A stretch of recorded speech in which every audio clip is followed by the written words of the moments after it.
One day I'm gonna be everything I wanna be. I don't let it get the most of me. One day I'm gonna be free. I wanna be everything I'm gonna be. My future right in front of me. One day I'm gonna be free. I wanna be free, then let me be free. From the depths of darkness, a voice emerges, a host with a fire burning in his soul. With a heart, steel and a spirit unbroken, he rides on two wheels ready to claim his throne. Amidst the chaos and the thunderous roar, insane wheels rise as a force to be reckoned with. Fueled by the power that only metal can bestow, he takes his stand, refusing to submit. Insane wheels hear his battle cry. Metal and mayhem will never die. Rituals report he pays his way. Oh, legend in the making, day by day.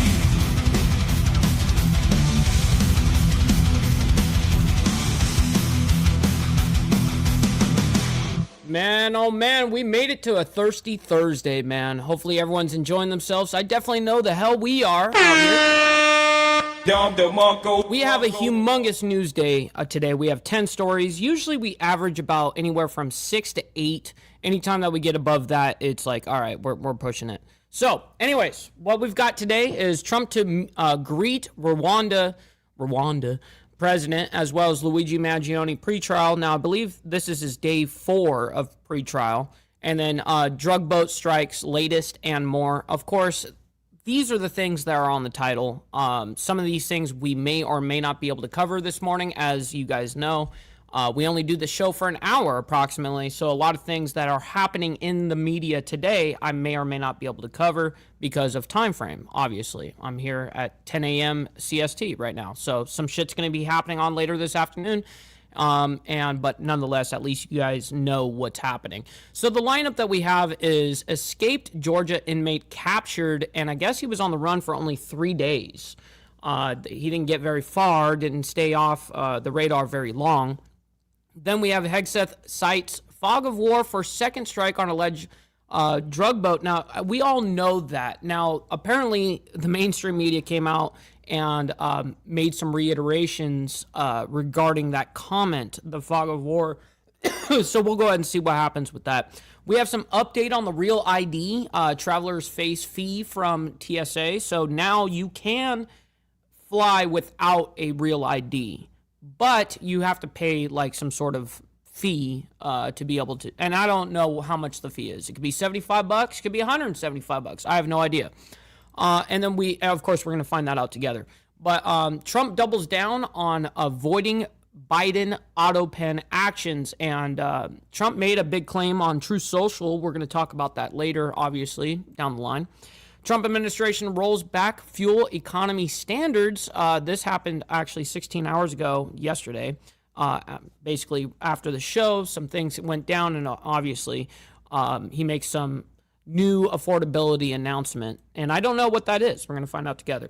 ICE begins Operation Sweep, a swamp sweep in New Orleans. They're literally calling this Operation Swamp Sweep. That's hilarious. So yes, New Orleans is getting the business with ICE now.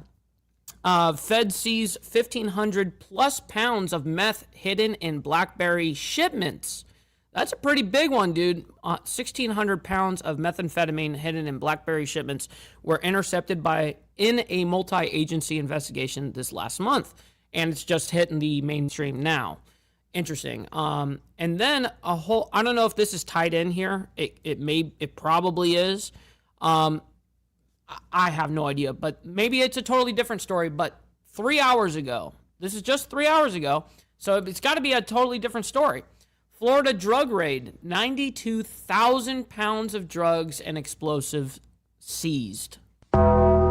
Damn, bro. Oh my God. 92,000 pounds of drug. What kind of drugs, bro? That's crazy. And then we had some breaking news as an hour ago. FBI makes arrest in January 5th, December, or DC, not December, DC pipe bomb probe.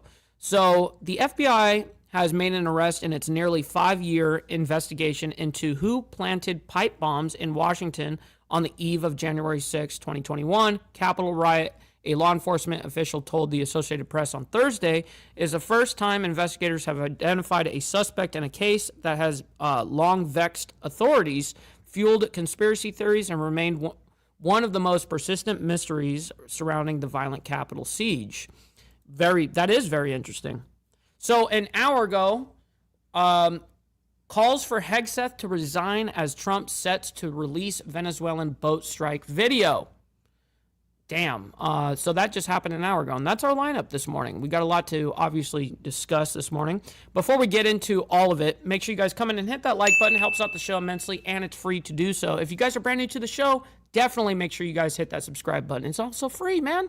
But here comes the money part. Please consider becoming a member starting only at $2.99 a month. We're making sure we're not breaking the bank out there with anybody. But check it out. It's what allows us to be, have these lights on as well as be on these airwaves. So I very much appreciate you guys becoming members and staying members. Follow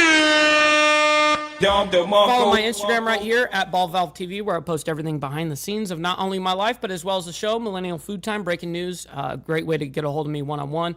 Also, we have a Discord server for all of you legends. Make sure you guys join up on the Insane Wheels server. It's a great time.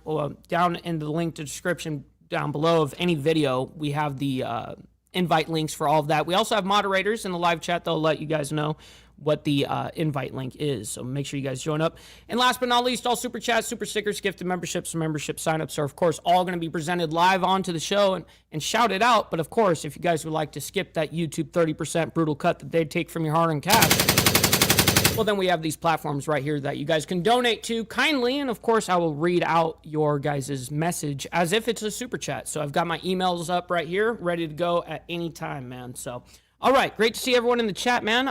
We got a whole bunch of you legends in the building. We got allegedly coming in. By the way, for the 13 months, this is the real news. Yes, ma'am. Great to see you in the chat, by the way, allegedly. I always appreciate having you in here. And thank you for the 13 months. It's huge. Very much appreciate that. All right, we got Brian in here, as well as Prez, Rabbit of Chaos, Dark Soul. Great to see you guys. Mountain Woman, as well as Steve Easy, my man. We got Papa Dishi, Crystal, as well. Good morning to you guys. Gregory, I see you in the chat as well. And by the way, I want to give a big special thank you to Motobomb Virginia and the coffee crew for rating the channel this morning. I always appreciate that. We got Bree Rodriguez as well. Good morning to you. We got Mountain Woman. Let's see. Smoking Coke. Boats don't float. Shit. Feels ultra good to be a G. Nice to see you. We got Steve Posey as well. Good morning. All right. I think we're pretty much getting there. We got Glare, 1%er in the building, as well as Shadow. My man Shadow. Great to see you in the chat this morning. And I'm scrolling down to make sure I get some of the rest of you guys. And yeah, allegedly, I totally get it. You know, work is work, 100%. We got Alfredo in the building. Shout out to Alfredo. We got Joseph up there in Canada. Always appreciate my man. He says, "Stop the cap, bro." Stop the cap. Very much appreciate you. Great. Good morning. Good morning. Jimmy Mack, good morning to you, kind sir. All right, let's get right into this. We got a lot to discuss. We have 10 stories ahead of us. And we're going to start off with escaped Georgia inmate captured. Now, this was reported in breaking news yesterday, not right after the show, but after the show yesterday. And so, of course, we're going to lead you guys up into current time with what we have left off from. We are following some breaking news out of Georgia. I wanted to share this mugshot with you. We have just learned that this escaped inmate from Georgia has been captured after 3 days. So a little bit more information. Homie only got 3 days running, bro. That does suck. Bruh. Could you imagine being on the run legitimately? Like, you can't go to like your house. You can't have anything that identifies you. like a car or what? Like, yeah, I can only imagine trying to be on the run for real like that. Three-day manhunt for this escaped inmate named Timothy Shane ended early this morning after deputies captured him in a Newton County neighborhood where residents reported he was knocking on doors and seeking entry. According to Covington police, officers were dispatched at around 6 p.m. yesterday to a report of a suspicious person. A caller telling police that a man matching Shane's description was walking in the area. And I also wanted to share this photo. This is the photo of the inmate being captured by police. Now, happening right now, we do know that officials are giving an update to this breaking news. We did want to play it out in its entirety. Let's listen in. I heard that, Steve Easy. Shit. Oh shit! Oh shit! Oh shit! Get to it. You're on film. Let's go. Ready? Okay. Y'all ready? Yeah, we're ready. All right. Good afternoon. I'm Sheriff Eric Levitt. That's EricLevetT. So on November the 30th, our national EMS, our ambulance service here, responded to the Rwanda County Jail of What's up, Tiffany? And by the way, this is Tiffany's birthday day, so make sure you guys show her some love in the chat. attempted suicide. They transported inmate Timothy Shane to Grady Hospital, accompanied by our transporting deputies for a medical examination. On December the 1st, around 1:20, inmate Shane decided he wanted to escape from Grady Memorial December Hospital. 1st. After he escaped, What's up, brother TVT, my man? Good morning to you. Great to see you. then stole a vehicle that was parked and running in the area of Piedmont Avenue and Auburn Avenue. Tolga. He crashed the vehicle into another vehicle as he fled. And let me make sure I express that no one was chasing him at the time. And when he crashed into that other vehicle, when he crashed, he jumped out of the vehicle and ran on foot. When he left the hospital, he was only wearing a gown, no shoes, no socks. At the time, inmate Shane, we knew that inmate Shane had a history of fleeing. So his name is Timothy Shane, by the way, the one that escaped. And stealing vehicles, which was a huge concern of ours once we learned that he had escaped from the hospital. Once we was notified, we launched units in the area of the hospital, along with Atlanta PD was called, who assisted us, as well as Fulton County Sheriff's Office. Once Atlanta PD arrived on the scene to work the accident and speak with the owner of the vehicle, they discovered that a handgun was missing from the vehicle, and at that time we considered... That's right. We got Brotherly Lance, her husband, right here. Always appreciate my man. Thank you for the support over the, well, I guess the last couple of years already. Damn. Inmate Shane to be armed and dangerous.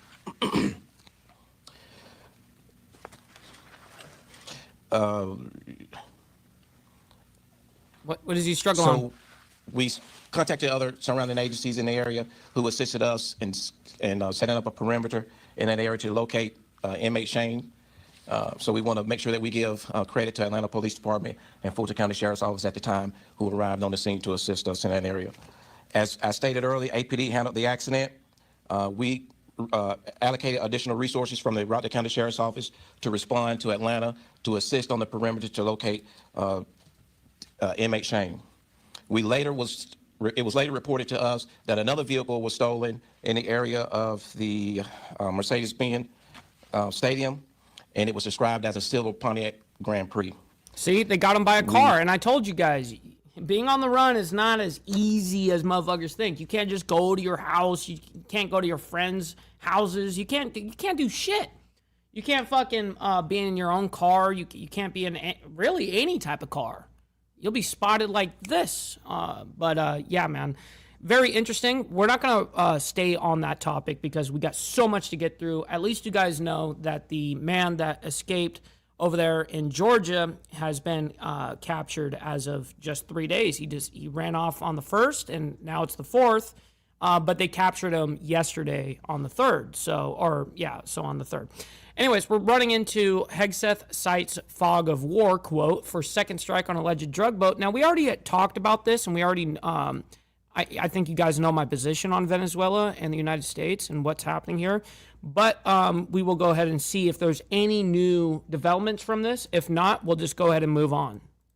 Right now, I do want to get you to some of the other big stories that we are covering here at this hour, as Pete Hegseth, the U.S. Secretary of Defense, also known, of course, as the Secretary of War, citing the, quote, fog of war Tuesday in defending September's follow-up strike on an alleged drug-carrying boat in the Caribbean. During a cabinet meeting, Hegseth explained that he did not see any survivors in the water, saying the vessel, quote, exploded in fire, smoke, you can't see anything. This is called the fog of war, end quote. Hegseth added that the admiral in charge, quote, made the right call in ordering that second hit, which he did have complete authority to do.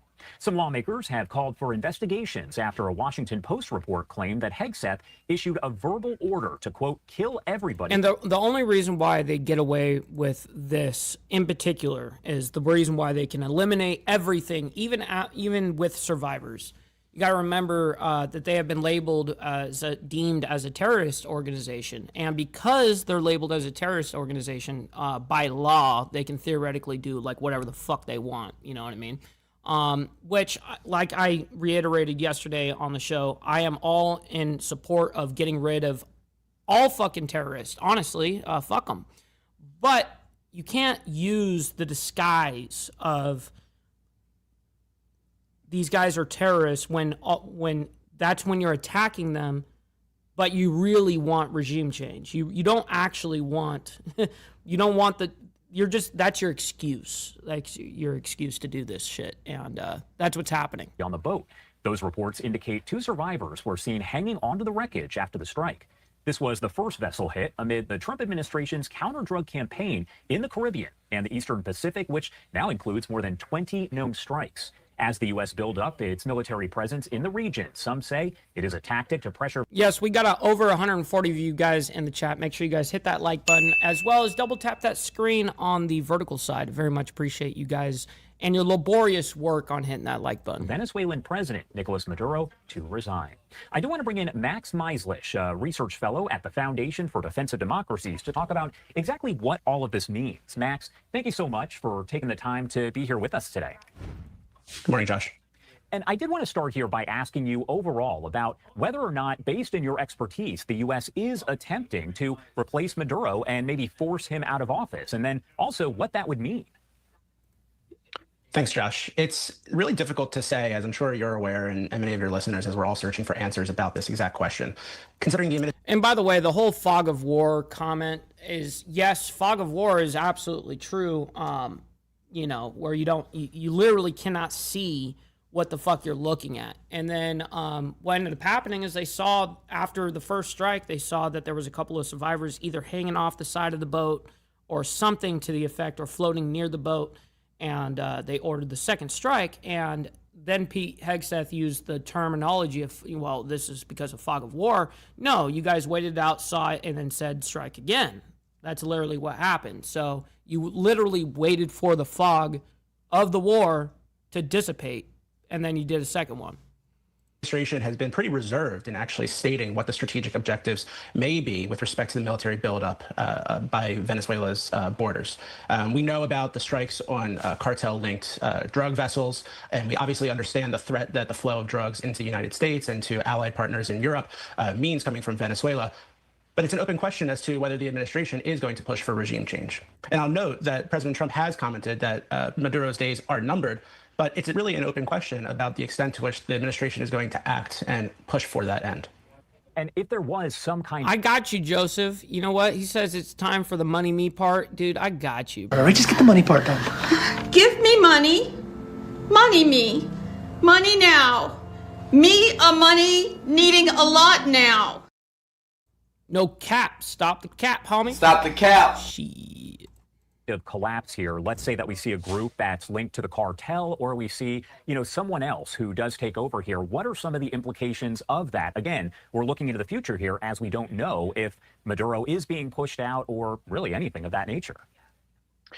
Exactly. So this question points to a really concerning part about Venezuelan politics and the geopolitical implications of any change in the regime.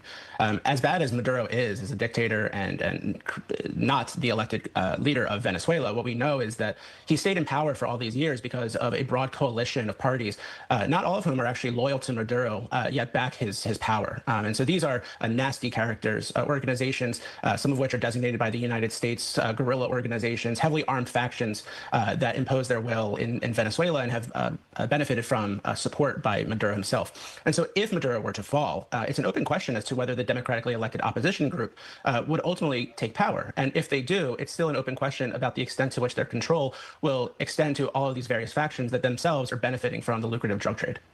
And what would you say that Thank you U.S. for that, Mountain Woman. policymakers, the American public, folks out there need to consider before supporting any kind of regime change there when you're talking about economic, humanitarian, geopolitical costs, uncertainties, all of that? Yeah, Zach, and Zachary, I do agree with this, that truth be told, the majority of our drugs is probably not coming from Venezuela. Most likely, what is the case is it's coming from Mexico and China. That's most likely what's happening here. Now, I would like to actually see the facts where they say, Trump is saying that drugs consumption or whatever the case is has gone down. Well, is that true? Because I don't think that that's where we actually get majority of our like fentanyl and shit like that. But who knows, right? So this is the most interesting thing with respect to my work, Josh, at the Foundation for Defense of Democracies and our Center on Economic and Financial Power. That's by true, looking Prez. at the extent to which economic tools can be utilized to better support U.S. strategic objectives. And so what we have going on in Venezuela is movement of the Ford Carrier Strike Group. But to my eyes, what we are lacking is a similar equivalent in the form of an economic strike force, right? A ready-made, deployable force of U.S. government personnel that could ultimately be deployed and dispatched to Venezuela. And real quick, we got Brother Lee coming in with the $2 on the Cash App. Very much appreciate that, by the way. Dues paid. Saying happy birthday, Tiffany Lance. Yes, absolutely. Making it rain up in here. Yes, you missed it when I wished her a happy birthday and told everyone to wish her a happy birthday, bro. It was awesome. In the event of the Democratic opposition actually taking hold. So something like that involving a contingency of State Department officials, Commerce Department officials, Treasury Department officials, going in and ultimately helping with privatizing Venezuela's massive oil sector, dealing with $160 billion in debt obligations that the new government would have to restructure, and building up private sector enterprise outside of the oil sector in terms of mining and agriculture and tourism. All of that is something that would meaningfully add to the administration's ability to say, this is the path that we hope for Venezuela, and we're prepared to support it beyond just whatever military means we have available.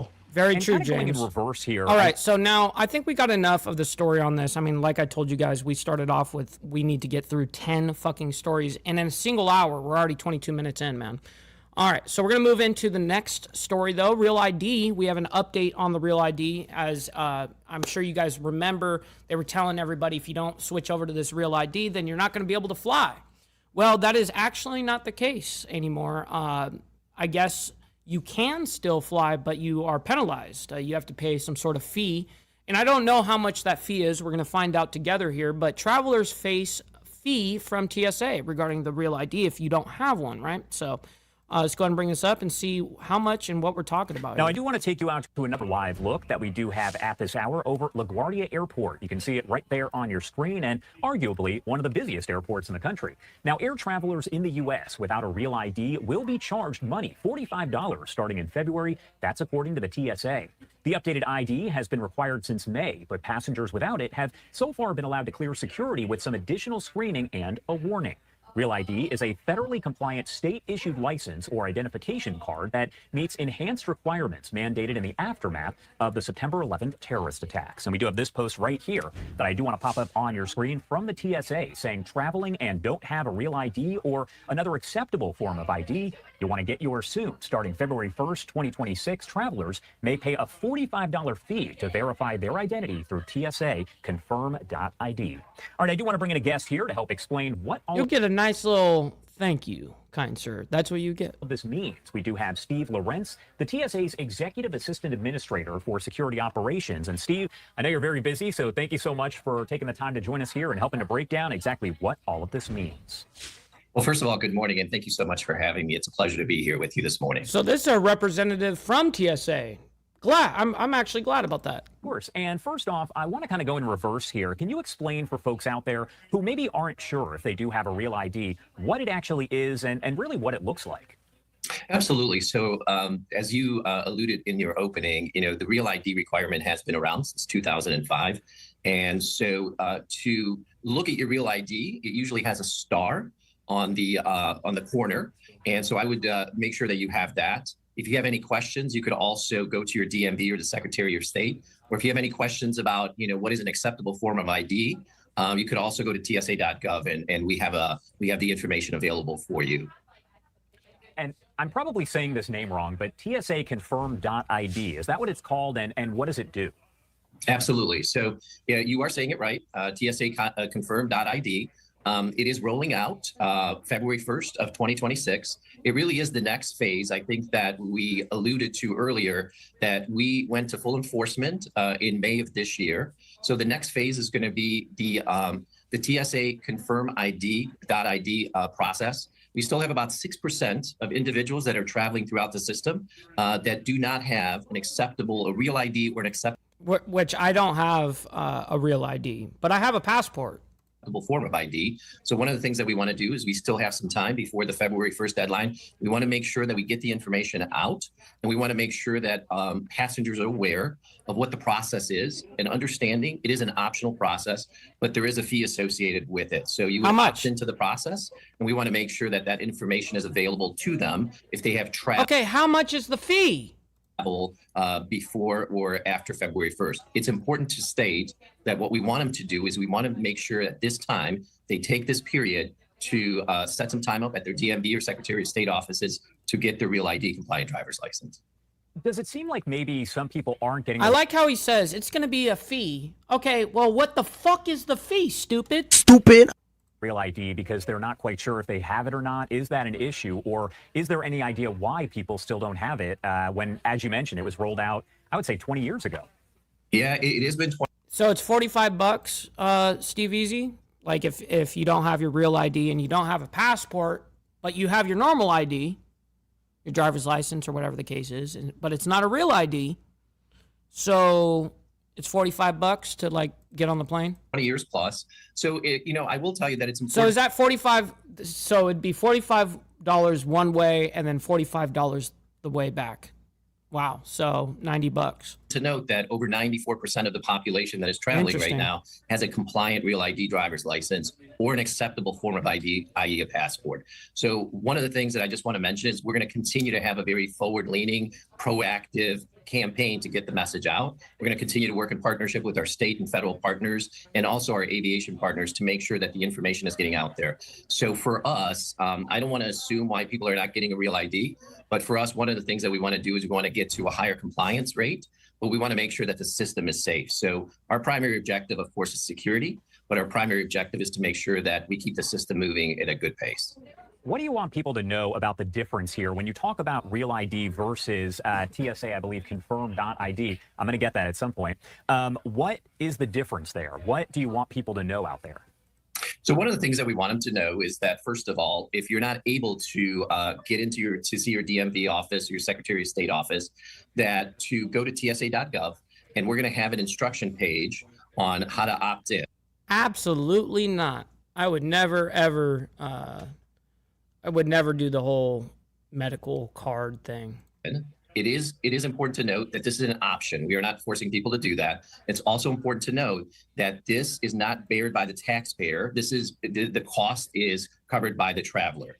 So for us, once you get to that, you're going to go through a process. You're going to complete that process, and we want to do that before you arrive at the airport.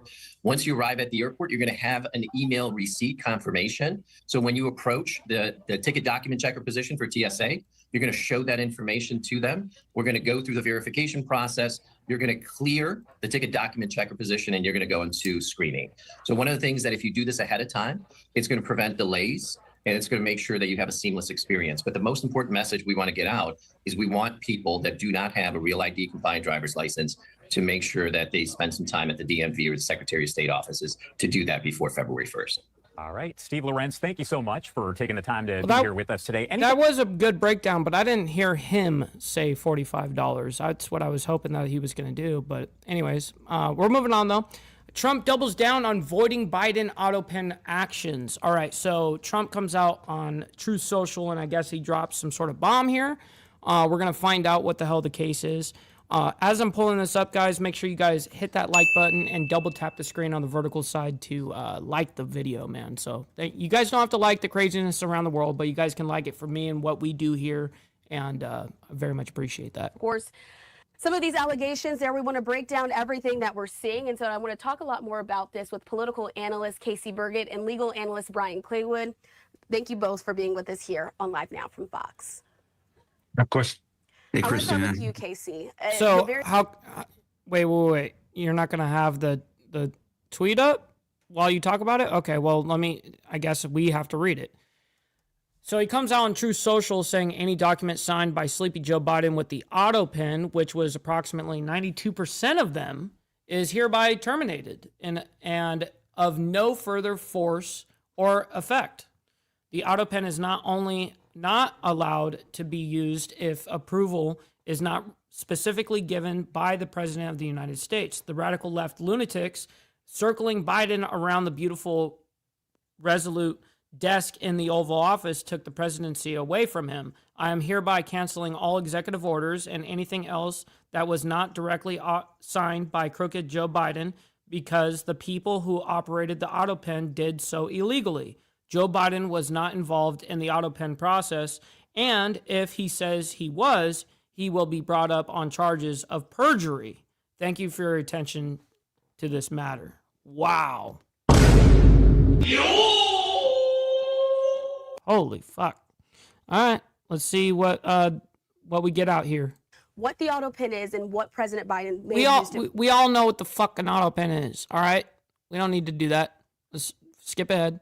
Oh, so here's the tweet or the Truth Social, whatever the fuck. Really doesn't have any legal basis or authority to support the proposition that anything used. We got Mr. J.R. Bowling in the chat. Shout out to my man. Hopefully you're enjoying your thirsty Thursday morning so far. I definitely know the hell we are. That an auto pen used by former President Biden is ineffective. There's no federal law in place that speaks to that says you can't use an auto pen. And then secondly, there's nothing in the U.S. Constitution that would require a hand signature by a president to have an executive order or a pardon be effective. And then on top of that, Christina, I don't think there's anything anywhere on the planet that even requires a written signature by the president on an executive order or a pardon. And so I want to put this up on the screen as well. This is from Fox News. They have a picture of really what's gone viral when it was first put up. We know that President Trump has made a lot of changes there to the White House. And during that time, he put up a wall of all the different presidents, and he used this auto pen to sort of poke fun at this measure that he's brought up several times on social media and sort of offhandedly in press gaggles as well. And so again, Fox News saying there's no legal effect. President Trump announced in a Truth Social post that he would fully and completely terminate any document signed by former President Biden's auto pen, including pardons and commutation. Real quick, we got 200 people in here. Make sure you guys hit that like button. I very much appreciate that. And listen, it goes a long way, man. Double tap that screen on the vertical side. Casey, there's just been so much scrutiny as we see the picture there on the wall that when it... Well, you know, when it comes down to shit like this, you just have to embrace your fuck-ups, man. You know, I think it's important that we just sit here and we all embrace. Don't beat yourself up over past mistakes. You are going to fuck up again in the future, quite possibly in a most spectacular fashion. Why worry about yesterday's fuck-ups when you have tomorrow's fuck-ups to look forward to? You are a fuck-up. And fucking up is part of your growth process. Embrace the process. Embrace the process. Oh my God! All right, we're moving on though. Trump administration rolls back fuel economy standards. I saw this pop up yesterday in the media, and I haven't watched it. But we're going to watch it together here, and we're not going to watch the entirety of this because it's extremely long, and we don't have time for that shit. But we will get the consensus of Trump makes some sort of new affordability announcement. So let's go ahead and figure that out together. Well, we're talking about cafe standards, a very big deal, very important today. My administration has taken historic action to lower costs for American consumers, protect American auto jobs, and make buying a car much more affordable for countless American families and also safer. We're officially terminating Joe Biden's ridiculously burdensome, horrible, actually, cafe standards that imposed expensive restrictions and all sorts of problems, gave all sorts of problems to automakers. And we're not only talking about here, we're talking about outside of our country, because nobody could do it. Nobody wanted to do it, and it was ridiculous, very expensive. It put tremendous upward pressure on car prices. Combined with the insane electric vehicle mandate, Biden's burdensome regulations helped cause the price of cars to soar more than 25%. And in one case, they went up 18% in 1 year. Today, we're taking one more step to kill the Green New Scam as part of the greatest scam, probably, well, other than Russia, and a few others I could name. The greatest scam in American history, the Green New Scam, and it's a quest to end the gasoline-powered... Much love, Beverly. Always appreciate you. Make sure you hit that subscribe button if you guys are new here. Definitely.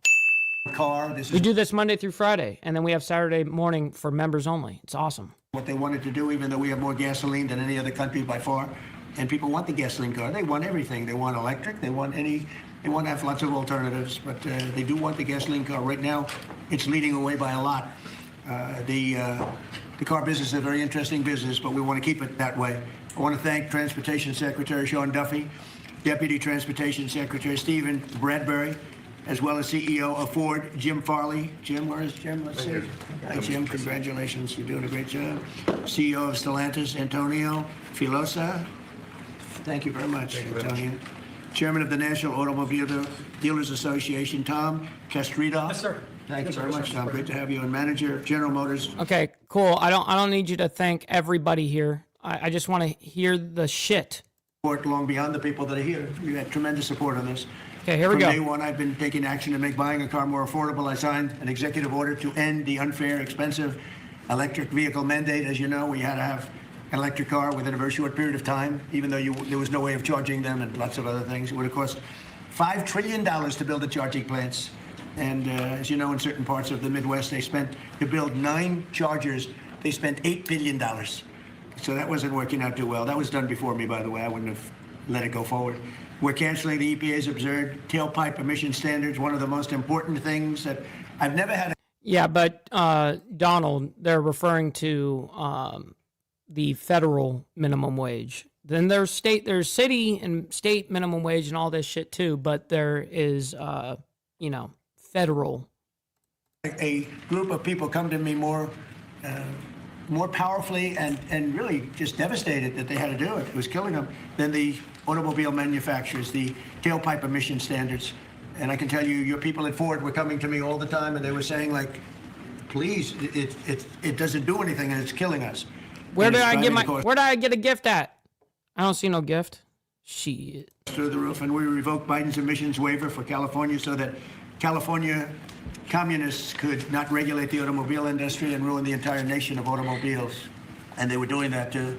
But we have that now under control also with your governor, who's got much more than he can control. Now, under the new rules being issued today by Secretary Duffy, the Department of Transportation will rescind the Biden fuel economy prices. And I hate to say that because they were really not economy. They were really, they were anti-economy. They were horrible what they were doing to the costs and actually making the car much worse. But these policies forced automakers to build cars using expensive technologies that drove up costs, drove up prices, and made the car much. It's those special gifts on the vertical side of shit. I don't see. I wish I could see that from my point of view. I can't see that. That totally sucks. But let me see. I have it on my phone actually. Let me see here. Let me scroll up. I don't see no fucking gift. You guys trolling me or what? Oh no, there it is. Beverly coming in with the high five for 100 joules. Hey, I don't know how much that equates to, but thank you for making it rain in the chat over there. Thank you very much. Worse.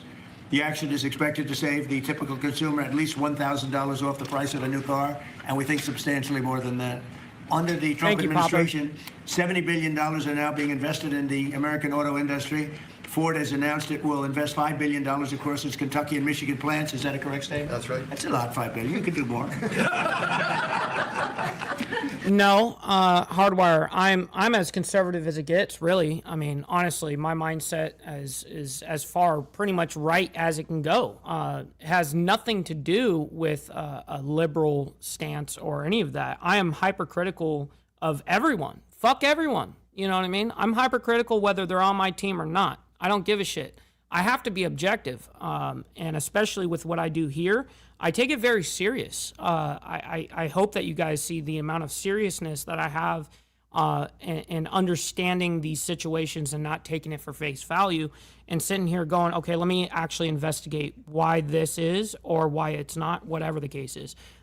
I stick with the facts. And then my opinion of things will change with more facts. You know, when facts come out, that's when I'm able to actually make a real decision on shit. Creating at least 4,000 new jobs. What's up, Stacks? Good morning. $13 billion to expand its U.S.-based manufacturing by more than 50% and open new manufacturing facilities across the country. And I think a big part of that is also the tariffs. Because of tariffs, they're coming in, not only the automobile industry, AI, we're leading China in AI, we're leading everybody in AI, we're leading everybody in everything. We have the hottest country right now. I will tell you, a lot of political people behind me, great political people, very successful political people. We have the hottest country anywhere in the world. 1 year ago, we had a dead country, and now we have the hottest country anywhere in the world. And it started from November 5th, but it also started when we did the tariffs, and we've had tremendous support on the tariffs. It's bringing in trillions of dollars of wealth. It's bringing in national security, and I've stopped 8 wars, and of the 8 wars, 5 of them have been because of tariffs and trade, so they're very important. And General Motors plans to invest $4 billion as it brings its manufacturing back to the United States from Mexico. After falling by 5% under Biden, U.S. auto production has surged by 10% so far this year. You know, I won the auto workers vote, but now even the head of the auto workers said Trump is the greatest president we've ever seen. And happens to be right about that. But we're protecting our auto workers, and we're making it easier for every family to afford high-quality cars. In other words, we're bringing automobiles back and the manufacturing. No, it's not for drug terrorists. By law, they can do exactly what they did because they're labeled as a terrorist organization. So I get that. But I don't actually give a fuck about the drug situation and that whole thing. What I hate, this is my position, okay? What I hate is that they're using that as a front to go ahead and do something else. That's not actually why they're doing this. That's the whole fucking point. They are doing this to go after Maduro to get regime change. That's the fucking point. I care about our position, and yes, I actually do have morals in situations. But truth be told, when it comes to these drug people, I don't give a single fuck about them. Don't give a single fuck about them. But when you use it as an excuse to do what you actually want to do, that's a whole different situation. Automobiles back into this country. We lost 52% over the years, 52% of our automobile manufacturing. You see it, closed factories all over the place. Now they're all opening up. They're being, in most cases, they're being knocked down, and new ones are being built in their place. And big beneficiaries, the state of Michigan, but South Carolina, even states that didn't really do too much with the automobiles, they're opening up plants. It's been amazing. So between automobile plants, AI plants, and plants of every other nation, really every other type, including chips, we're going to have a big percentage of the chip market very soon. Not because of the CHIPS Act, which was horrible and ridiculous, where we just gave these companies billions and billions of dollars and they just kept the money, but because of what we did with tariffs. They have to build here, otherwise they're going to have to pay tariffs. They won't be able to do business in the United States. And we're going to have a big percentage of the chip industry. As of about a year ago, 2 years ago, we had none. And now we're going to have a very big percentage when it all finishes out. So I'd like to ask Secretary Duffy to speak, and then Mr. Farley, and then Filosa, and Urbanik, and Castrita. And also we're going to ask some of our political leaders to speak, because let me tell you, they went out of their way. This was not easy. People were brainwashed. This is a green new scam. And people were paying too much for a car that didn't work as well. And now they're going to have a great car that's going to be environmentally friendly, but it's going to cost you a lot less, and it's going to work great. All of the nonsense is being taken out of the cars. So, Secretary Duffy, could you say a few words? Thank you, Mr. President. So yesterday at the cabinet meeting, the president was talking about affordability, and the way that Democrats talk about affordability is a lie. Today is a perfect example of that. So these CAFE standards used what was contrary to the law. The Congress set a rule that says you have to look at combustion engines. Biden and Buttigieg actually did an analysis using Buttigieg used EVs and hybrids to come up with a 62 mile an hour per gallon standard, which I think the car companies will tell you is completely unattainable. So they spent a lot of money on technology trying to meet the unattainable standard, driving up the cost of a car, number one. And then number two, if they couldn't meet the unattainable standard, they had to trade for carbon, costing billions of dollars, and again, driving up the price of the car. So, Mr. President, what Democrats were doing were not making cars more affordable, they're making them less affordable. The consequence of that is going to be that more Americans can afford to buy a new car, which means they're going to be safer on the roads because of all the great new technology we have that save lives. So You know what? Shit. Only because you asked. You know what I mean? We got to make you guys. Maybe you need to donate some freaking money. Donate. Maybe you need to donate some freaking money. Maybe you need to donate some freaking money. Donate. Maybe you need to donate some freaking money. Donate some freaking. Shit. Gotta love it. Denied. All right, let's get back to it. We'll have less death on American roads. These rules are going to allow the automakers to make vehicles that Americans want to purchase, not vehicles that Joe Biden and Buttigieg wants them to build, which is important. But also, this is important for American jobs. The more cars we sell, the more jobs we have in this country. And so this is jobs, this is freedom, and this is common sense, Mr. President. So thank you for your leadership. And I appreciate what the Senate did with the big, beautiful bill and what we've done here today. So thank you. Thank you very much. The big, beautiful bill is it's something. It's amazing. Wait till people see the benefits and the lower taxes that they're going to have, lower regulations. So, how about Ford? Mr. President and Secretary, all the important lawmakers here, competitors, today is a victory of common sense and affordability. We're very proud of Ford to be the #1 auto producer in our country. 80% of the vehicles we sell here we make in our country. And we never left, unlike many of our competitors. We're the #1 exporter, and we have the most auto factory workers. And this CAFE standard that is aligned with customer demand is the right move. For a lot of reasons. We were #2 last year in EV sales, we were #3 in hybrid, and we're the leading brand for combustion. We believe that people should be able to make a choice, as you said, Mr. President, and we will invest more in affordable vehicles. This allows us to invest in affordable vehicles made in the U.S., which we will take the lead on, and will allow us to make vehicles more affordable. So thank you for making this step for all of you. Thank you very much. One of the other things we're doing is separate from this meeting, but I think everybody here would agree with it. If you go to Japan, where I just left, and if you fucking Blinky, yo, that is so funny. Go to South Korea and Malaysia and other countries, they have a very small car, sort of like the Beetle used to be with the Volkswagen. They're very small, they're really cute, and I said, how would that do in this country? And everyone seems to think good, but you're not allowed to build them. And I've authorized the secretary to immediately approve the production of those cars. So you'll be able to buy, they really are, they're actually, some of them are really beautiful, actually. If you take a look, Honda, some of the Japanese companies do a beautiful job. But we're not allowed to make them in this country. And I think you're going to do very well with those cars. So we're going to approve those cars. Why the fuck, why would they ever be, like, not approved? Just out of curiosity. Would you like to say something about that? Well, no, just that he never stops working, so even when he's on Asian time, he's calling me at midnight in the States. But he gave me the directive to clear the regulations on this, which we have. And so if Toyota or any other company wants to make smaller, more affordable cars, fuel efficient, we have cleared the deck so they can make them in America and sell them in America. They're really nice and less expensive. Oh, me neither, SNS. I would never be caught driving one, but we are a free market. I mean, why wouldn't we? Why would there be a limit on those, or why they couldn't sell them in the first place? It's interesting to me. And it really gives people a chance to have a car, you know, have a brand new car as opposed to a car that maybe isn't so great. And so you car companies are thinking about that. I think it's going to be a tremendous market. Please, would you like to say something? Thank you, Mr. President. It's a great day for us. Oh, for safety standards. Now that I understand. I can understand that. Interesting. Very, very interesting. Because it's the day where we see CAFE regulation reconciled with real customers' demand. That's why as Stellantis we decided to invest through Jeep, Ram, Dodge, and Chrysler $13 billion in the next 4 years, increasing production by 50%, delivering to the market 5 new vehicles, and creating 5,000 additional jobs. That's because we believe in what you, Secretary Duffy, and all your team is doing in this. Well, that's a W. 5,000 more jobs on his end. That's good. We believe in growth, and we are ready to invest even more. So thank you very much. Thank you very much also for this great news of the K-Cars, which we are very interested in. And we are very looking forward to work with Secretary Duffy, your team, in the future for the next steps. Thank you very much. Well, get ready for those cars because we've already cleared the way. You can start right away. We will. Thank you very much, Mr. President. Thank you very much. Please.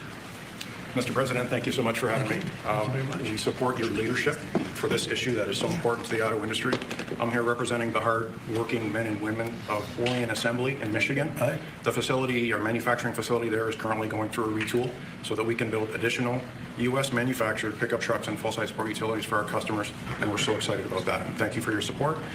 Secretary Duffy, thank you as well. And this is largely coming in because of the tariff situation. You know, we're taking in trillions of dollars, actually, trillions, and we have so many other advantages. But these great companies are coming back to the United States. They left the United States. If somebody was sitting behind this desk that knew what they were doing, that wouldn't have happened. They would have said, well, you can sell your car here, but we're going to put 100% tariff. And you would have never had the auto industry leave. Again, we lost more than 50% of our auto industry. And now it's all coming back. And I think it's coming back. Ultimately, it's going to be bigger. I believe it's going to be bigger than it was before, actually. But it's an honor to have you here. And please, would you like to say something? President? Thank you very much. All right, I think this is enough. You guys get the point. We already gave plenty enough time in this. We seriously got to move on, though. We're already at 50 fucking minutes, and we still got 1, 2, 3, 4, 5 fucking more stories. Holy fuck. All right, so ICE begins Operation Swamp Sweep in New Orleans. And this came out yesterday, but it was after the show yesterday morning. And this is an interesting topic. Welcome back to Live Now from Fox. I am Andy Mack. We'll turn our attention back to the immigration crackdown as the Trump administration now shifted its immigration sweep into the Southeast. And today, after weeks of speculation on exact timing, we're seeing the first wave in New Orleans. The Department of Homeland Security saying federal agents are now in the city. They are targeting people they say were released from jail instead of being turned over to ICE. Let's be joined right now on the ground by Fox's Sarah Allegre. Sarah, thank you so much for joining us. What exactly do we know about this operation at this moment? Well, Andy Mack, first and foremost, I want to talk about the atmosphere here in New Orleans. It is relatively quiet on this area, or throughout this area, really. We know that the operation is now underway, and we followed this in other portions of the country, in Chicago and Charlotte. Remember Charlotte's Web? And now we're seeing it here in New Orleans. And the DHS actually announcing a little bit earlier, they're calling it Catahoula Crunch. It's likely named after the Louisiana state dog. We know the feds, they're trying to send a message to these sanctuary cities. They want to get these criminals out of here. Now, looking at these Hispanic communities, I've been there talking with them today. They're just feeling on edge right now, and especially after word spread of this operation. Some local shops have been closing up for the day with signs that say no ICE access in this business. Now, one local business leader I talked to, she says, she's worried about what this means for the economy here. The concern is coming not just from people who are undocumented, but it's also coming from those who have citizenship status, who are permanent residents, who have work visas, and in most cases they're not working at all. So they're communicating with their employers and letting them know, hey, I don't feel safe traveling to and from work. I mean, it's real. The fear is very real. Actively detaining someone. Profits tell me they're even getting these whistle kits that you're seeing from activists over in Chicago. It's a quick way to let people know if ICE is in the area or detaining anyone. Now, earlier, DHS released mugshots of people they're calling some of the most dangerous criminal illegal aliens who are back on Louisiana streets because of sanctuary policies here in New Orleans. Now, some of their charges, you're looking at their mugs, include aggravated assault, child endangerment, domestic violence as well, grand theft auto. I didn't know New Orleans was considered a sanctuary city. I didn't know that. DHS says operations like this are sending a message to other sanctuary cities across the country, really. We're seeing that these criminal illegal aliens are exiting the jails and going back onto New York or Chicago or these other sanctuary streets to re-perpetuate their crimes. We're talking about hundreds of murders, hundreds of sexual predators, drug traffickers, the worst of the worst. These other sanctuary city politicians, they should agree to hand over those individuals, honor those detainers, and then we won't have to flood the zone with our ICE law enforcement. Yeah, and federal agencies saying the goal here is to make 5,000 arrests here in New Orleans. And I know we've been covering this as well. The kind of tandem event that we're seeing also in Minnesota with a similar operation going on there. That one, though, Andy Mack, targeting immigrants from Somalia. And you made an interesting note right off the top that it is quiet there, although they're doing with this Catahoula Crunch. Can you speak to that a little bit more? Are we seeing a presence at all anywhere in New Orleans? You know, we are seeing some videos populate over social media, working on verifying that when we're looking at arrest overall. But Andy Mack, I've spent the whole day throughout the community kind of driving around some of these field offices where we know these command centers are located. I haven't seen any protests. I know that there was one rather earlier this week on Monday. But overall, it looks like the community here has really taken advice from other cities that have recently gone through it. Chicago with Midway Blitz, Charlotte with Operation Charlotte's Web. They're hunkering down. They're not showing up. What do you mean by that, Prez? You mean that in the country, or your state, or do you mean that in the world? Because I mean there is a lot of immigration happening, meaning illegal immigration happening into plenty of places. I mean, look at London right now. Even though they used to have borders. Just like how Biden kind of allowed that shit to happen under his jurisdiction or under his time. Yeah, it's terrible. There's plenty of countries, though. Lots of Europe, man, is struggling really, really bad. I mean, if you look at Rome right now, it does not look anything what you would ever fucking imagine to be in Europe. Anyways. To work, we've seen similar stories, and I've reported on similar matters when covering this story in other states. People are staying home, and they're just hunkering down during this time, and it's quite a different atmosphere, at least for when I first started covering this story back in Chicago. Yeah, you mentioned the 5,000 kind of number for those arrests, similar to what we saw. What's up, Taylor? Good morning to you. Great to see you in the chat, by the way. Happy Thirsty Thursday. We're going to move on, though, into the next story here. So, Fed sees 1,500 pounds plus. I mean, it could be more. Pounds of meth hidden in BlackBerry shipments. Now, we have two different drug stories going on. We have this story, and then right after, we have a 92,000 pounds of drugs and explosives seized by a Florida drug raid. So we have some insane amount of drugs that just apparently just got seized. So let's go ahead and bring this up, and we'll go and talk about it real quick. Here we go. I want to go out to Atlanta, getting an update on a major meth bust that happened earlier. Let's play out the update from Fox 5 Atlanta, then we'll play out the full news conference for you right here on Live Now. Methamphetamine has destroyed families. It's ruined lives. People wow, look at that shit. It happens every. That's 1,500 plus pounds of methamphetamine. Look at that shit. Look at the tables. Holy shit. Has destroyed families. It's ruined lives. People have overdosed and die, and it happens every day. A major victory is nearly 1,600 pounds of meth taken off North Georgia streets. Officials say Mexican cartels are to blame. North Georgia streets. Discovery and arrest took place November 20th, one in Hall County, the other in southeast Atlanta, as the drugs were hidden in pallets of blackberries on the back of trucks worth tens of millions of dollars. GBI and the Hall County Sheriff's Office arrested two men who, as of earlier this week, are now facing federal drug trafficking charges. Gerardo Solario Alvarado and Nelson Enrique Sorto have been charged with possession with intent to distribute methamphetamine, and Solario Alvarado has also been charged with conspiring to commit that crime.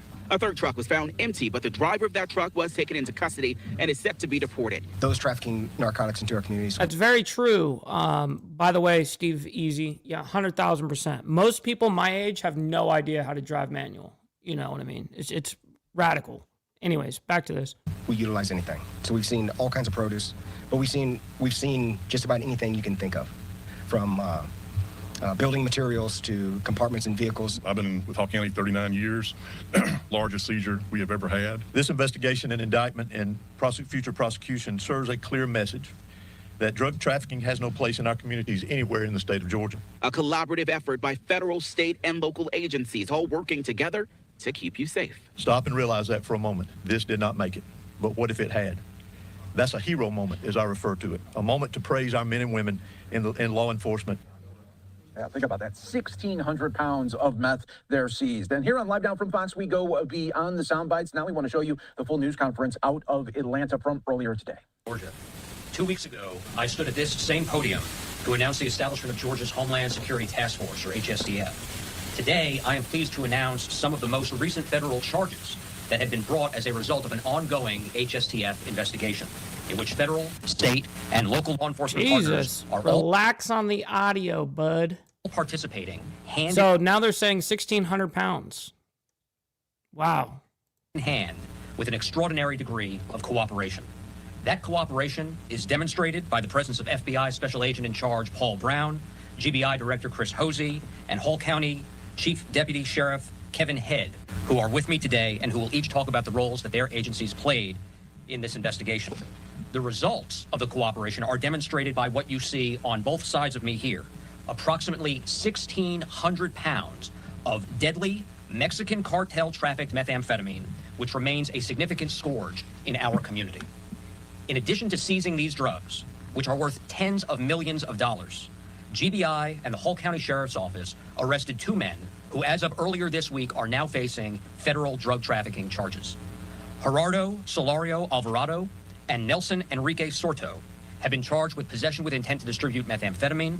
No kidding. And Solario Alvarado has also been charged with conspiring to commit that crime. Both men are convicted felons. Solario Alvarado was convicted in federal court for drug trafficking and possessing a firearm in furtherance of drug trafficking, and he served nearly 2 decades in federal prison for those offenses.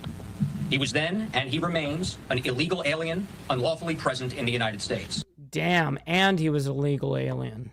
Shit. Sorto was previously convicted of methamphetamine possession in state court, and he was on probation at the time of the offense alleged in this case. Both men are currently in state custody, but custody will be transferred to the United States Marshal Service. Thereafter, each of the defendants will appear in federal court before a federal magistrate judge, and my office will move for both of them to be held without bail until their cases have been resolved. Both men face possible life in prison. Yeah, time to stand. This is a big bust, and we have even a bigger bust right after this. So actually, because we're running way fucking late, we're gonna move on. We got enough on that. I didn't think we're gonna find out any more information on it, but there was a huge amount of meth, 1,600 pounds. But now we have a whole different situation over in Florida. In a Florida drug raid just 4 hours ago, 92,000 pounds of drugs and explosives seized. Holy fuck. All right, let's go ahead and bring this up, and we'll go ahead and talk about it quickly. Here we go. Thank you for tuning in to Live Now from Fox. We're turning our attention to a story that takes us down to Florida after more than 90,000 pounds of a substance or a drug said to contain deadly amounts of opioid was seized in northern Florida. Joining us live now to discuss this and bring an update to this entire situation is Fox 35 Orlando's Marley Capper. She is joining us now. Marley, this is a huge amount that was seized by police. Good morning. Yeah, the suspect has actually had prior involvement with police as early as the age of 19. That's according to the sheriff's office here. And right now they're calling this case Breaking Bad on steroids. Take a look at the video. You can see the deputies say they teamed up with the DEA, ATF, and Palm Bay police to confiscate 92,000 pounds of a substance used to make a drug known as 7-OH, a drug that's 3 times... What's up, Brother Slim? Good morning and happy Thirsty Thursday, my man. ...stronger than morphine. Florida recently passed an emergency law banning it. Investigators say the suspect, 26-year-old Maxwell Horvata, also had materials to create large amounts of explosives, along with 36 guns and thousands of rounds of ammunition. Folks, this is what danger looks like right here. Everything that you see behind us, everything you see in front of us is a red flag for disaster. It is. I mean, look, the guy was making his own suppressors, fully automatic weapons, explosive. He's got a nice little arsenal there. Shit. Devices. This guy was either looking to engage war or looking to arm those and furnish to those that are. And you see, even had, as you can see in the video, even had a 50 cal on a tripod ready to do serious damage. He had a motherfucking 50 cal on a tripod, dude. The sheriff's office says this is the largest seizure of its kind in U.S. history, and that Horvata could spend the rest of his life in federal prison. Currently, he is in the Brevard County jail. Could? What do you mean? Absolutely he's going to. What? You had 92,000 pounds of illegal drugs and explosives seized in your shit. That's insane. Government said denied. Denied. Now, Sheriff Wayne Ivey says he is waiting on federal indictment. For now, reporting live for Live Now with Fox, Marley Capper. We'll send these back to you. So both these raids that we just saw were 2 different illegals. Crazy. Thanks so much for joining us there in Brevard County. I do want to take us out to some more of that footage that we have here, courtesy of investigators who seized all of these illegal drugs. And as you heard from Marley's report there, she played a little bit of an update that we had from those same investigators. I do have the full presser, if you could say, or the news conference that was released not too long, about 5 minutes, but it really breaks down just how serious this case is. As Marley had said, this is the largest drug bust in the nation's history.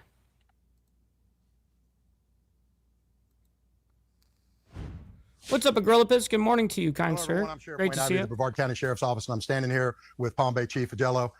We're going to give you a breakdown on a case that our agencies work today along with DEA, ATF, other federal task force members. I'm going to start out by saying what you see lying on the table in front of us with all the guns. A lot of these weapons are automatic weapons. We'll get into some of the meat and potatoes of this in just a second. But what's even more concerning, the boxes that you see behind us, and I'm going to step out of the way where you can take a good look at them. All of these boxes contain, and this is just half of it, by the way, it goes all the way back, contain 92,000 pounds of a extracted substance that's taken out. God damn. Out of kratom, the substance kratom, taken out of kratom, and it makes it what's called 7-0, which recently the Florida legislature. I got you, Steve Easy. Why are you gay? did an emergency bill to make 7-0 illegal here in the state of Florida. Maxwell Horvath is who we have in custody for this. Chief, I know you've got the briefing as well as I have. Search warrant earlier this morning. Our team went out, as I said, agents from all the different agencies involved, feds and local law enforcement, working on this. So I'm going to give you a little bit of background on Maxwell Horvath, and then the chief's going to talk about some of the things that he had inside. 26 years old. In 2017, I remember he's just 26 years old. In 2017, he served 2 years in federal prison for possession of an explosive device, trafficking in MDMA. He got 2 years of federal probation. Well, he's got a lot more coming now, including pending federal indictments that are coming on him. Chief, if you'll talk a little bit about the explosive stuff they found. Yeah, in sure. the warehouse. I appreciate it. Great collaboration, as you mentioned, by all agencies and departments involved. But yeah, so for example, improvised explosive devices, 5 IEDs were located on it. Damn, they have fucking IEDs. God damn. This property where the warrant was initiated at. Not to mention grenade simulators and 50 pounds of precursor chemicals to make explosives. So we're not just talking about drugs. We're not just talking about illegal substances out in the streets. We're talking about explosive devices, things that the military are utilizing and other countries are utilizing all over the world. Here, I got you, TVT. Stop the cap. To take out populations of people. I said this is. Yeah, terrorist activities across the board. When you look at the explosive devices, as the chief said, 50 pounds. In addition to that, and I'm gonna read it off: 12 rifles, 1 short-barreled rifle, 17 pistols, 3 shotguns, 1 revolver, 2 fully automatic submachine guns, 3 suppressors, and thousands of rounds of ammunition. And then, as I said, on top of that, 92,000 pounds. From everything that we can tell from our federal partners, this is the largest seizure of this kind in the country. Nobody's ever been able to do this. As I said, Florida recently passed an emergency law making the 7-0 substance, the derivative of the kratom, making it illegal. The best part of this is Horvath knows it's illegal, but thinks he's circumventing the system. He actually runs a business called Overseas Organics, and he thinks that because you go there and make a purchase, or you make a purchase online and he ships it out of the state of Florida, he's not violating the law. Well, trick or treat, he is. Not only is he violating the law for that, but all the weapons, all the explosive devices, everything else that he has is going to land him in prison for the rest of his life. Now, back in September, our agents worked together, made buys from Horvath. He actually even gave him a tour of his business. I mean, he's proud of his business, and you're seeing in some of the film that we're rolling now for you, the business. This thing looked like Breaking Bad on steroids is what it looked like. He had it lined up with all sorts of different chambers and rooms and sterile environments, everything else, and they were taking it, extracting it, putting it in compressing machines. As I said, his company would ship it out, and he would, even if you went there and made the purchase. What a fucking operation this guy had. He would tell you he's got to ship it to somebody in another state because that way he thought it made it legal. Well, it didn't. All right, and he's in custody. We're still putting all the charges on him. I can tell you right now, he's going to have automatically 36 counts possession of a firearm by a convicted felon, 1 count possession of short-barreled rifle, 2 counts possession of short-barreled machine gun, and then more charges coming for the explosive. So yeah, Sheriff, it's like you said, it 20. Pretty wild, huh? Gunpowder. 6 years old. Already pretty much a career offender, started at the age of 17, federal charges, federal indictments. He has no regard for the sanctity of life, and great job by your folks, man. It was great collaboration. Yeah, great job, our. Well, I guess it doesn't matter when you've got 92,000 pounds of drugs that it's obvious that you're distributing, right? Shit. Just saying. Stupid. All right, now we're gonna move on though. FBI makes an arrest in January 5th DC pipe bomb probe. Now, this was a huge thing, the eve of January 6th of 2021, the Capitol, what they call riot. Capitol riot, a law enforcement official told the Associated Press on Thursday. It was the first time investigators have identified a suspect in a case that has long vexed authorities, fueled conspiracy theories, and remain one of the most persistent mysteries surrounding the violent Capitol siege. All right, let's go and bring that up, though, and we'll talk about it right here. All right. Whoops, that is the wrong fucking tab. There we go. And I do want to get you right to some breaking news that we are following involving an investigation that began more than 5 years ago. Take a look at your screen. We do have this look at some of the surveillance video that came out after this incident on the eve of January 6th. The FBI now saying... Yes, make sure you guys hit that like button, by the way, and definitely double tap that screen if you're on the vertical side. Help a brother out, man. We got over 120 people in here. Make sure that happens. Very much appreciated. They have made an arrest in I know, I laugh at that Spartan Spartan investigation into who placed pipe bombs in Washington on the eve of the January 6, 2021 incident that unfolded at the U.S. Capitol. Now, that is according to the Associated Press, receiving that information here from a law enforcement official. The arrest does mark the first time that investigators have settled on a suspect in an act that had long vexed law enforcement there, spawned several different conspiracy theories, and remained one of the mysteries here in the shadow of American history. The official who described the arrest spoke on the condition that they could remain anonymous because they were not authorized to publicly discuss a case that has not yet been made public. The arrest, we are told, took place this morning, and the suspect... Who's Smoke? Who are you talking about? Time to stand. Is a man. Again, that's according to officials. No other details have been released just yet, including what charges that person could face. The pipe bombs, you may remember, were placed on the evening of January 5th, 2021, right near the offices of the Democratic and Republican National Committees in D.C. Oh, shit. He says, bro, the FBI is at the home of the pipe bomber right now, live on TV. Let me search it up right now. Hold on. Nobody was injured before the bombs were rendered safe, but the FBI has said that both devices could have been lethal. Again, this is just some of the video that we did receive as the incident did unfold, and investigators saying to the Associated Press that they have made an arrest here. It is a male suspect, but no other details released just yet. Okay, so hold on. I got other shit working. Okay, there we go. Interesting. So they already have the arrest. So I guess that they're probably at his place. Now, I looked at Live Now from Fox to see if they're live talking about it. They're not. I'll look at Fox here in a second. But until then, let me go ahead while I look that up on Fox's end. Calls for Hegseth to resign as Trump set to release Venezuelan boat strike video. This is as of 2 hours ago. Let's go ahead and bring this up, and we'll go ahead and talk about it. Right now, I do want to head out to this live look that we do have. I'm going to look up the this White whole House ordeal here, right now. as our next story, of course, takes us over to D.C. Happening today, the U.S. Navy admiral who reportedly issued the orders to fire on survivors of a strike on an alleged drug boat near Venezuela will brief lawmakers behind closed doors. Cameras not allowed inside for that classified briefing with Admiral Frank Mitch Bradley, who is now the commander of U.S. Special Operations Command. The testimony, though, could be pivotal as a congressional investigation unfolds into how Defense Secretary Pete Hegseth, also known, of course, as the Secretary of War, handled the military operation in international waters near Venezuela and whether any laws were... Okay, real quick. I found my buddy. He's actually live right. Well, he's not actually my buddy. He's somebody I watch. He's actually funnier than fuck. He's goofy and everyone loves him for that. And look, this is live right now. His dog there. Before picking up the backpack, turning around and heading back the way they came on South Capitol Street. To repeat, the suspect has been arrested. Reportedly, his name is Brian Cole Jr., 30 years old. Of Woodbridge, Virginia. Damn.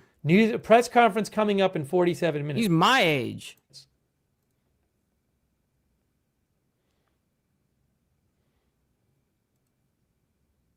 Josh Bick says, will the January 6th pardon extend to this person? Well, I understand the question. It's an interesting question. I mean, he did not do this on January 6th. So I don't know if there's some sort of argument for that.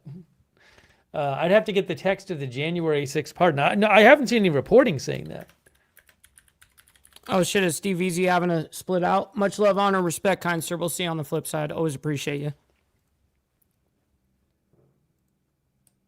Yeah, so the pardon, I believe, is for people. It's an interesting question. What is the...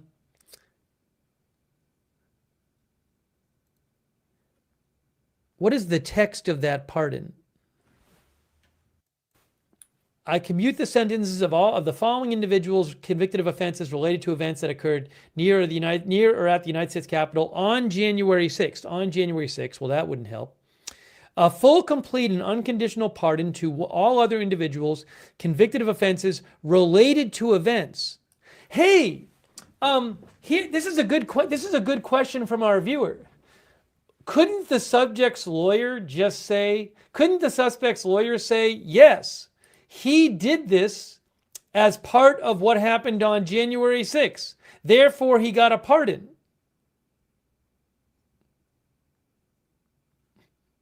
I don't get it. Who's gotten the fucking pardon? I mean, there must be something in his chat where he's trying to show something. This is the, let's see, 5'7". He's my height and my age. What the fuck? You know what I might do? He's about 5'7". Okay. The suspect wore a face mask, a gray hooded sweatshirt, and black gloves. Okay. As you can see. I really don't care about Look at any of this. There he is. This footage of the suspect on South Capitol Street shows the person setting down their backpack, which is believed to contain one of the bombs at the time. Oh, wow. Wow. Crazy. And scan the area standing on tiptoes. The suspect appears to put on a pair of glasses and scan the area standing on tiptoes. Wow. Yeah, he's on his tiptoes, literally. What the fuck is he doing? Look at that. He said, I look wonder at if that. they ever found the guy who was walking the dog to interview him. He just walked his dog. Before picking up the backpack. Who gives a shit about that guy? He doesn't even remember that guy.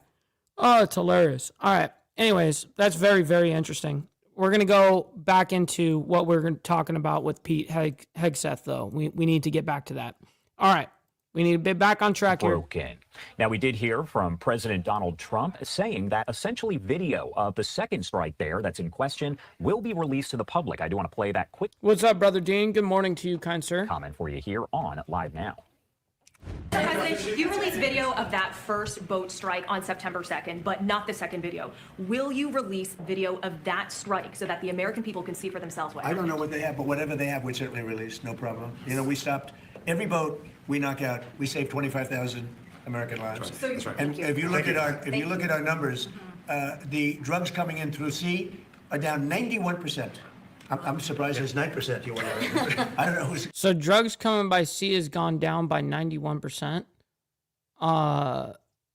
From this hemisphere or what? You know, I don't understand, because most of the drugs that are coming in are, you know, Chinese, Mexican, you know, from Mexico. All these, I don't know, man. And I would imagine that the drugs that come in from China would be pretty heavy from the water side. I would imagine that's how they get it here. Who's doing the 9%? But it's down 91, and we're going to start very soon on land, and I'm sure you're thrilled to hear that. And of course, that was some of the video that you were seeing there on your screen. Now, later today, an unclassified and redacted report from the Pentagon Inspector General regarding what's known as Signalgate is expected to be made public as well there in D.C. The Associated Press saying the report details that Pete Hegseth put U.S. personnel and their mission at risk when he used the Signal messaging app to convey sensitive information about a military strike against the Houthi rebels in Yemen.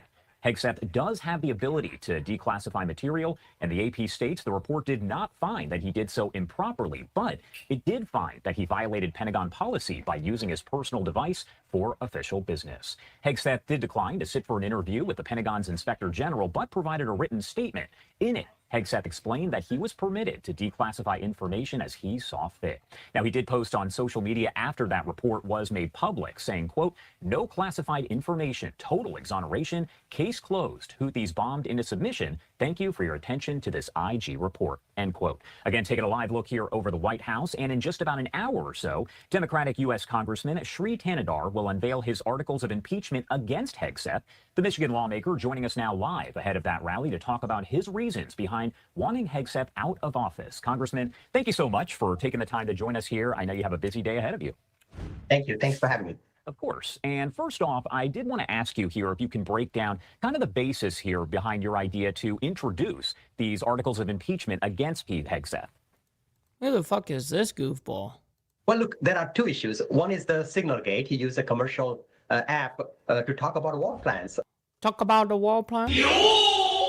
And he did not even know who is on the Signal chat. There was a we don't know who on the Signal chat editor, reporter, on the Signal chat, he was disclosing war plans, putting our service members at risk. And this was totally unacceptable. And that is an impeachable offense in my mind. And of course, we definitely appreciate you because you are going to hold that rally here. And what would you say is more important? Would it be the report on Signalgate or the strikes in Venezuela, or is it kind of a mix of both there? It's both, both. This Secretary of Defense is incompetent. He's incompetent to do his job. He is putting American troops in harm's way, in danger, because he has total disregard to the war plans and the secrets and how he has disclosed. I think you're kind of making some shit up here, homeboy. Classified information. At the same time, we need to know what war laws is he following when he attacked. I'm surprised that he's even using any of this as an argument. What he should be, if honestly, he should be like, I just want to see the second strike video. That's what I want to see. I want to see that. That's all. And that's the only position I really think that he could play to be able to call for fucking Hegseth to resign. But apparently this guy calls for this guy to fucking, for Hegseth to resign. And I really don't fucking care. Why are you gay? All right, we're moving on. Oh, that was, no, hold on. Was that the last story? Let me double check my source here. Let me see if there's anything. Oh, there was something super fucking interesting right here. And we'll end it off with this. I did see this, and I told myself I want to play it at the end.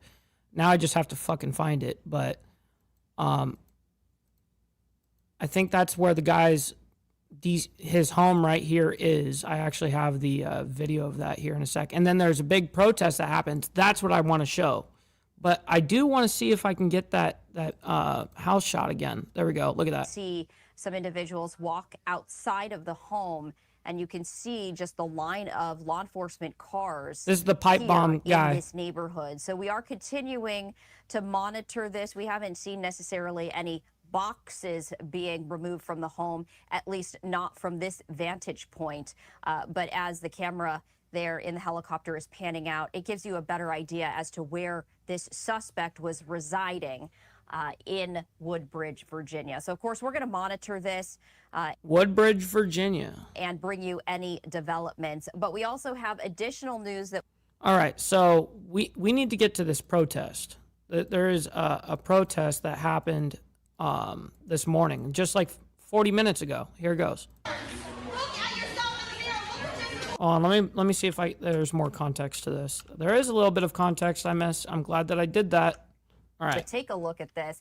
This is just coming into our newsroom right now. This is a protest happening live here in New Orleans. This after there was a crackdown. By the way, Taylor coming in with the 2 spots saying smoke one for me. I absolutely will. I'm going to go ahead and light it up right now.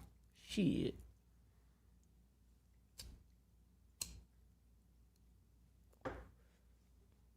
All right, we're back in action. Appreciate that, Taylor. Thank you. An immigration crackdown specifically there in New Orleans. So this is a live look from inside City Hall, as it does look like protesters are being removed here from City Hall. This is in New Orleans right here. So we did want to share that with you.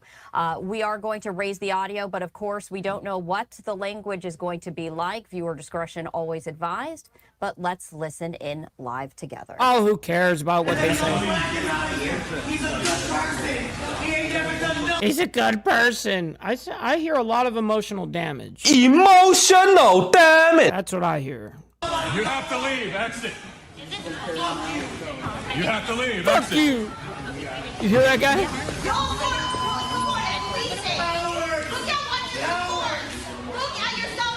So this is a protest underway at council meeting at New Orleans City Hall. I'm trying to make sure this totally doesn't. Yes.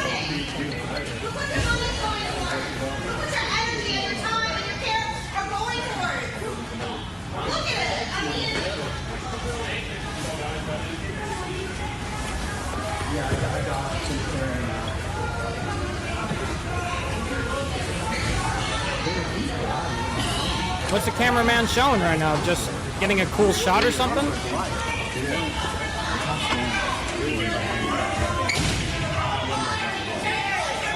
What up, Black Legionnaire? Great to see you in the chat, man.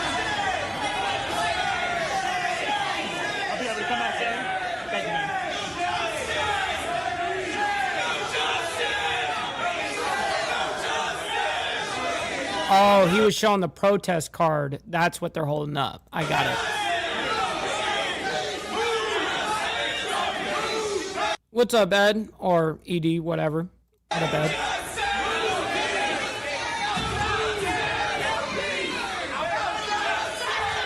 This is a protest that's happening just 40 minutes ago at a council meeting in New Orleans City Hall.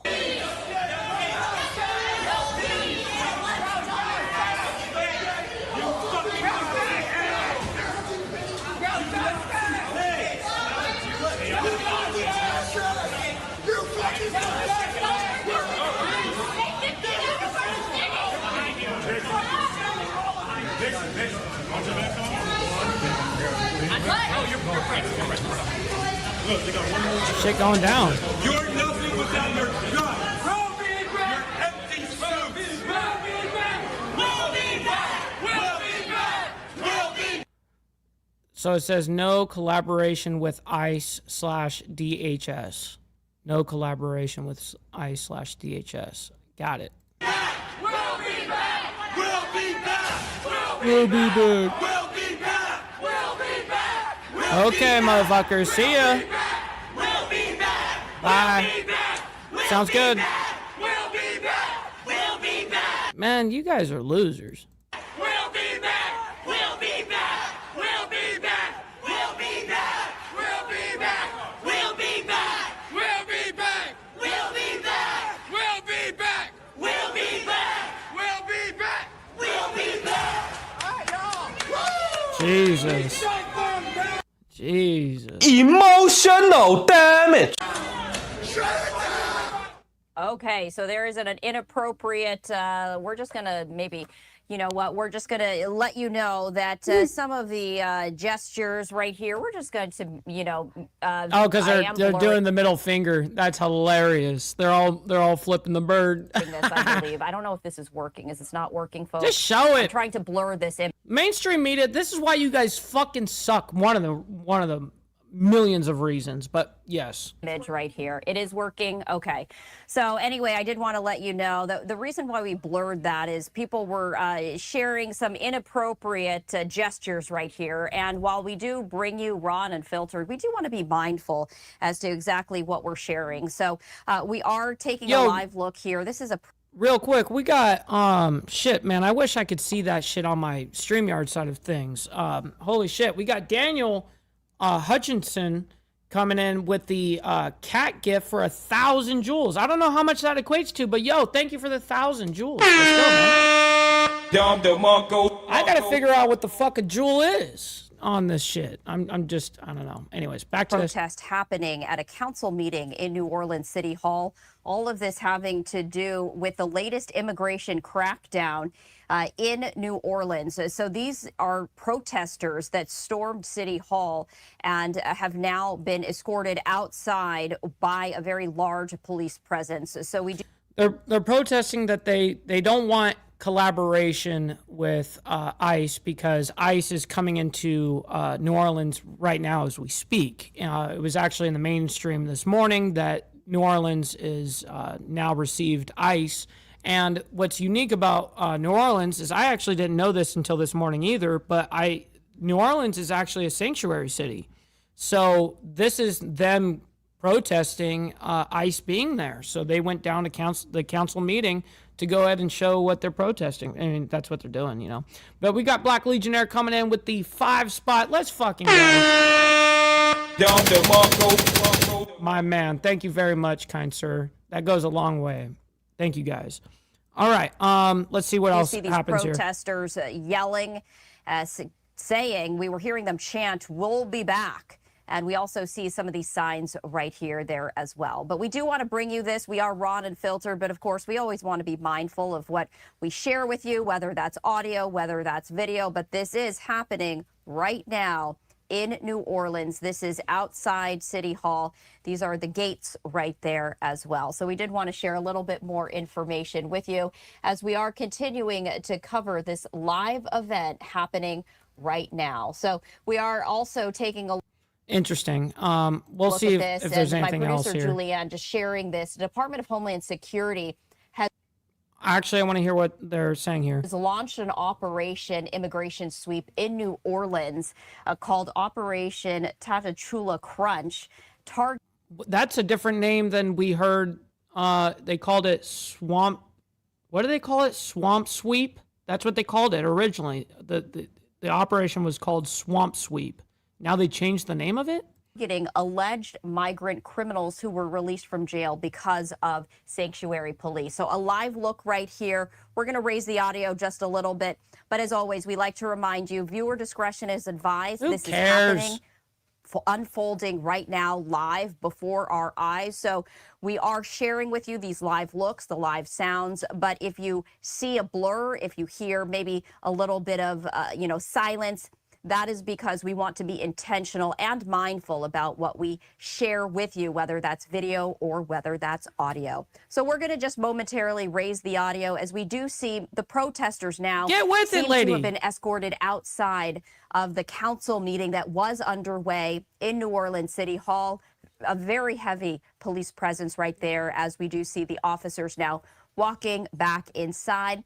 Let's just continue to listen in for a little bit.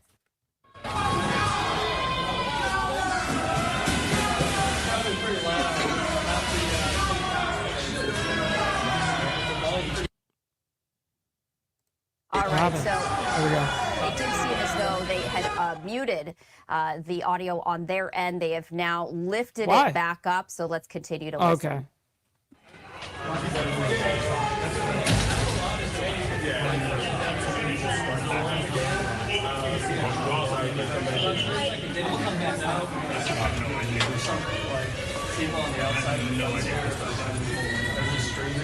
Hey guys, for the record, if y'all go back outside, you can't come back in. I gave y'all that grace to come back in, but y'all Things are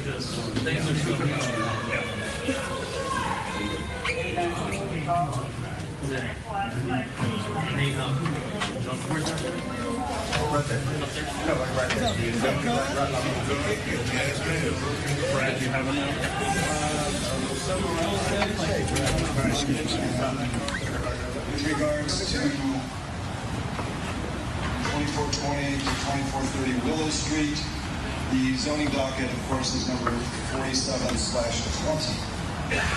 So the zoning docket of 47/20.